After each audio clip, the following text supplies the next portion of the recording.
Hello and welcome to the Quiver channel. I am Jason, your host. Let's talk about the assisted dying bill that's just passed through Parliament. In theory, I am for it. I have always been for it. I have always been for choice, because I watched my mum go through the hell of dementia, and there was no dignity. There was no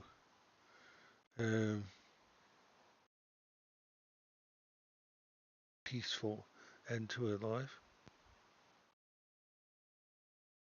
The memories I have of my mum, the last memories I have of my mum, are her, sorry to say this, but eating dirt in the backyard and masturbating when she was home. That was pretty much two things she did. And when she was in the hospital, and when we said we just want to, they couldn't do anything except they put a purple ribbon on the door and shit. And all they do is withdraw all the food and everything and let them slowly pass. And it's a horrific. They can last for weeks. All they do is make sure they give anti-seizure medication. Now they'll be able to actually give them medication to actually end their suffering. And the suffering for the people around them. So in theory I am for it, but with the current government, with the reduced money, with the mental health services and NHS and social services that have been stripped to the bone over the last 30 to 40 years, where's the safeguarding? Where's the systems in place to make sure that family members don't force people into it and try to coerce them? Where's the safeguarding to stop it happening in a bad way?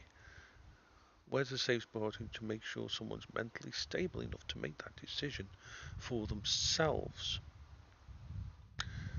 I don't have any fucking confidence in that. How and why? Well, Trevor, that lived here over 5 years, stole all of my mum's money, destroyed her legacy, damaged the house, and not once did the social service team have people to come out and check until the very end. If they haven't got people and haven't got resources to actually come out and do that, they haven't even got resources to repaint the disabled. So they're supposed to disable little disabled parking spaces. They haven't even got the money to do the disabled paint redo, and they haven't got the money. The local council hasn't to. I'm supposed to have my front wall widened and a gate put in. They approved it. They approved it at the beginning of last year, and it may never get done because they are so stripped for cash.